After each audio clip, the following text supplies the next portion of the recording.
عورت کی خوبی، عورت کا حسن اور اللہ کی نگاہ میں عورت کا مقام کب ہے؟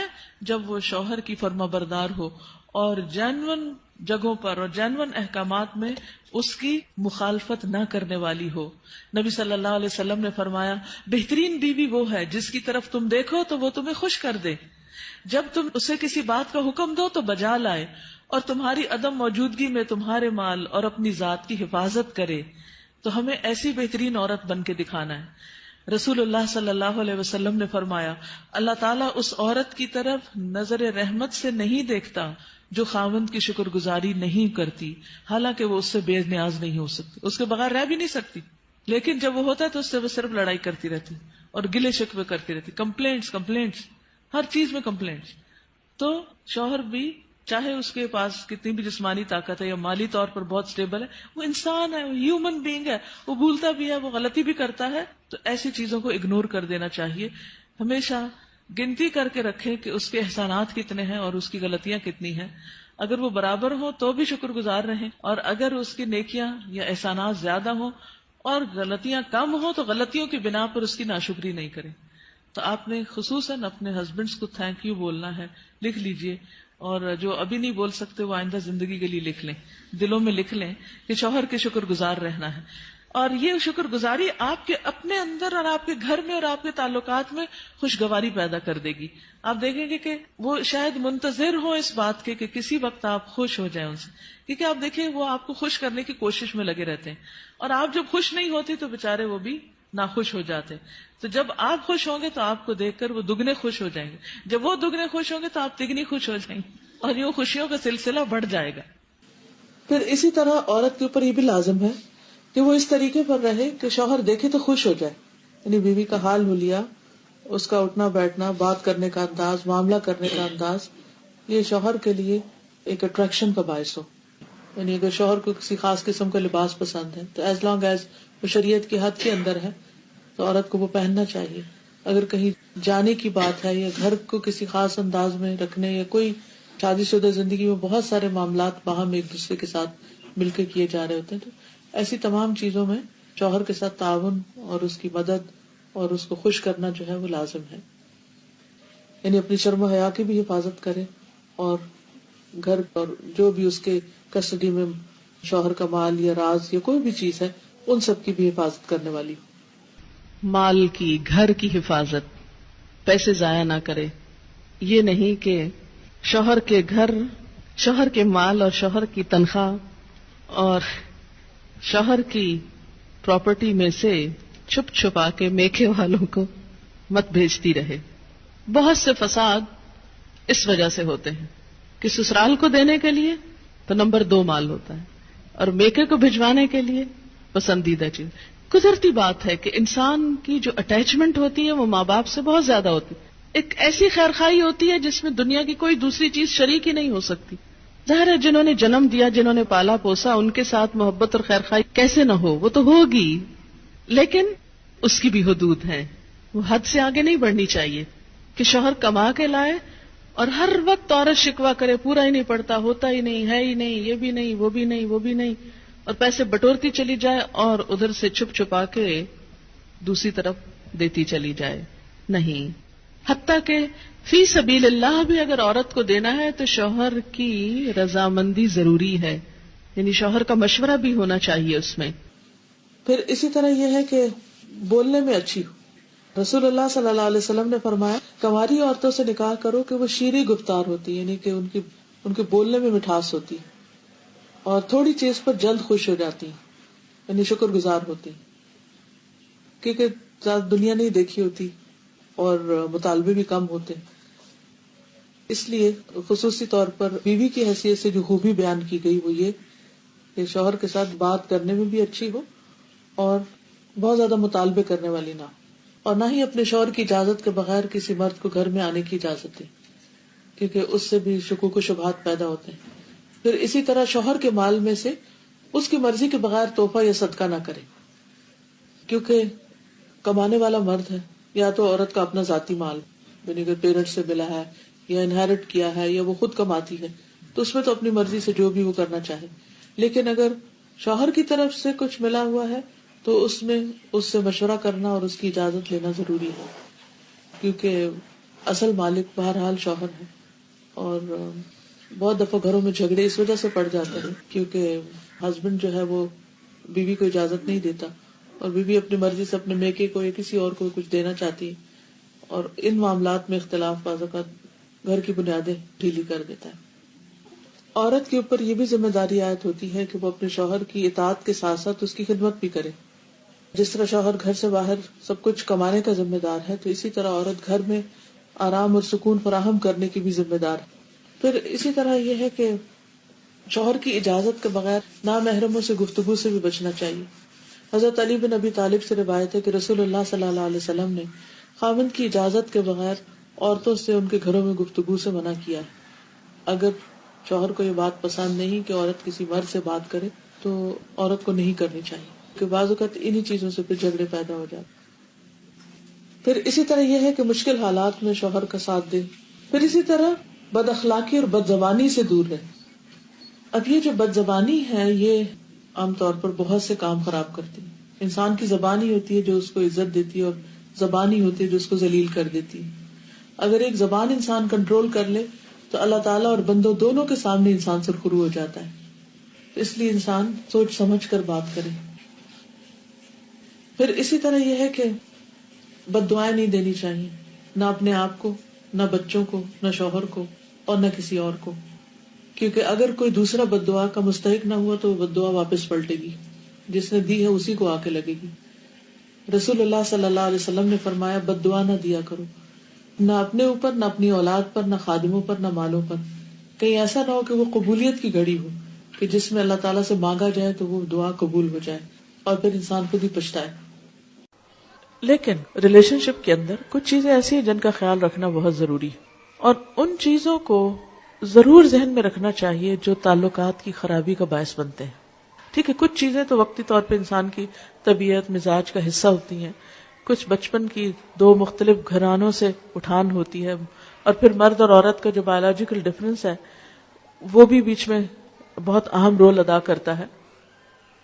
لیکن ان سب چیزوں کے ساتھ ساتھ کچھ فیکٹرز کو سامنے رکھنا چاہیے. اس میں جو چیز عموماً خرابی کا باعث بنتی ہے وہ بدگمانی ہے. جب کسی پہ شک ہونے لگتا ہے تو وہ شک انسان کو ختم کر دیتا ہے، انسان کا چین لوٹ لیتا ہے. ہسبینڈ وائف کے درمیان محبت کو قائم رکھنے والی چیز اعتماد ہے. جب تک ایک دوسرے پر اعتماد اچھا ہوتا ہے تو خواہ ایک دوسرے سے دور بھی ہوں تو کچھ مشکل نہیں ہوتی، دونوں اپنی اپنی جگہ سیٹسفائیڈ ہوتے. لیکن قریب رہ کے بھی اگر بد اعتمادی کی فضا آ جائے، شک آ جائے تو خوشیاں ختم ہو جاتی ہیں. اس لیے حد الوسع یہ کوشش کرنی چاہیے کہ ان کاموں سے بچا جائے جو ایک دوسرے کو پسند نہیں. جو چیزیں ہسبینڈ کو پسند نہیں، بیوی کو ان سے بچنا چاہیے. اسی طرح بد اعتمادی، اعتماد کے ساتھ ساتھ تنگ نظری سے بچنا چاہیے، نیرو مائنڈڈ نہیں ہونا چاہیے، اور ایک دوسرے کے ساتھ ایک دوسرے کی چھوٹی چھوٹی بات کو مائنڈ نہیں کر لینا چاہیے. کیونکہ بعض اوقات جب شادی ہوتی ہے تو دونوں میں سے کسی ایک کی یا دونوں طرف کی ایک پوزیسو ایٹیٹیوڈ جو ہوتا ہے کہ بس دوسرے شخص کا سب کچھ ہی میرا ہے. اور جب ہم دوسرے سے محبت کرتے ہیں یا محبت کا اظہار کرتے ہیں تو پھر ہم کیا چاہتے ہیں کہ یہ شخص بس اب کسی اور کی طرف توجہ نہ کرے. اگر شوہر ہے تو اگر وہ ماں سے بھی بات کرے گا تو بیوی کو کھلنے لگتا ہے کہ ماں کا سر ماتھا کیوں چوم رہا ہے. اگر بہن بھائیوں سے بھی بات کرتا ہے تو وہ بھی بعض اوقات برا لگنے لگتا ہے. یہ تنگ نظری نہیں ہونی چاہیے، دل کھلا ہونا چاہیے. جو محبت میں آپ کا حصہ وہ آپ کا ہے، بیوی کی جگہ اور کوئی نہیں ہو سکتا. لیکن یہ بھی یاد رکھیے کہ جس ماں نے تکلیف اٹھا کے جنم دیا ہے اور سالوں سال دعائیں مانگ مانگ کے اس کو پالا ہے اور بڑا کیا ہے اور اس منزل تک پہنچایا ہے کہ جب وہ کامیابی کے ایک اعلیٰ منزل کو پہنچا تو اب آپ کے ساتھ اس کا ریلیشن شپ ہو رہا ہے، تو جس نے یہ ساری منزلیں طے کی ہیں اس کا حق اپنی جگہ ہے. اس حق کو کبھی فراموش نہیں کرنا چاہیے، بلکہ شوہر کی مدد کرنی چاہیے کہ وہ اپنی ماں کا خیال رکھ سکے اور اس کا ساتھ دینا چاہیے. اگر وہ کسی قسم کی کمی کوتاہی کر رہا ہے تو ایک اچھی بیوی کی خوبی یہ ہے کہ وہ اس کو توجہ دلائے کہ تمہاری ماں تمہارا انتظار کر رہی ہے. پھر کچھ اور چیزیں ہیں کہ جن کی وجہ سے تعلقات اچھے نہیں ہوتے، اور وہ ہیں ڈس فنکشنل کمیونیکیشن، اچھی کمیونیکیشن کا نہ ہونا. کامیاب شادی کے لیے ہسبینڈ وائف کی کمیونیکیشن کا اچھا ہونا بہت ضروری. اور اگر ابھی تک ہم نے کمیونیکیشن کے گر یا سکلز نہیں سیکھے تو ہم میں سے ہر ایک کو سیکھنے چاہیے. کچھ انسان کے دل کی ضروریات ہوتی، یہاں ایمان ہونا چاہیے، اسپرچولیٹی ہونی چاہیے. کچھ اس کے پیٹ کی ضرورت ہے، اس کو کھانا کھانا ہے. تو آپ صرف شوہر سے کسی شیکسپیئر کے اوپر باتیں کر کر کے اس کو راضی نہیں کر سکتے کہ آپ نے بہت کچھ پڑھا ہوا تو آپ اس کو روز ایک نئی کہانی سنانے لگتے ہیں. اس سے وہ خوش نہیں ہوگا جب تک آپ کھانا اچھا نہیں دیں گے. اور پھر اسی طرح شادی کا اصل مقصد کیا؟ ہسبینڈ وائف کی سیکشل نیڈز بھی ہیں. اب اگر آپ کھانا بھی اچھا پکا رہے ہیں اور آپ باتیں بھی بہت اچھے کر رہے ہیں اور بڑے اسپرچل بھی ہیں، بڑے ایمان ہے آپ کے اندر، لیکن ہسبینڈ اگر آپ کو بلاتا ہے تو آپ موڈ آف کر لیتے ہیں اور اس کی ضرورت پوری نہیں کرتے، یا اس کے ساتھ محبت سے پیش نہیں آتے، یا اپنی محبت شو نہیں کرتے، تو بھی غلط بات ہے، ریلیجسلی بھی غلط بات ہے. تو یہ چیز بھی بعض اوقات جھگڑوں اور فساد کا باعث بنتی. ٹھیک ہے، انسان کے موڈ اپ اینڈ ڈاؤن ہوتا ہے، کبھی دل نہیں بھی چاہتا، لیکن اس وقت انسان یہی سوچے کہ اگر میرے اندر کسی چیز کی طلب ہو اور کوئی اور مجھے پریونٹ کر دے اس سے، تو پھر میرا کیا ہوگا؟ تو اس وقت مجھے اگر نہیں بھی ضرورت اور ہسبینڈ کی ایک ضرورت ہے تو دونوں کے درمیان جب ہی نبھے گی نا جب ایک دوسرے کی ضروریات کا خیال رکھیں گے. تو جب انسان کبھی اپنے من کو مار کے دوسرے کو خوش کر دیتا تو اللہ تعالیٰ اس کے عوض اس کو اس سے بڑی خوشی عطا کرتا ہے. تو ان چیزوں کا خیال رکھنا ضروری ہے. پھر اسی طرح یہ ہے کہ بے تکلف ہو لیکن شاؤٹ نہیں کریں ایک دوسرے پر. احترام اپنی جگہ قائم رہے، کیونکہ چیخ چلا کے بات کرنا، دور سے شاؤٹ کرنا، اس سے بھی ایک دوسرے کے لیے بعض اوقات دل جو ہے وہ ایک دوسرے سے تنگ ہونے لگتے ہیں. پھر ایکیوزنگ بیہیویئر نہ ہو کہ ہر چیز میں آپ تو ہم کو ٹائم ہی نہیں دیتے اور آپ تو بہت ہی مصروف رہتے ہیں اور آپ تو ایسا ہے اور ویسا ہے. جب آپ ایکیوزنگ ٹون میں ہر وقت بات کرتے ہیں تو دوسرا بیزار ہونے لگتا ہے.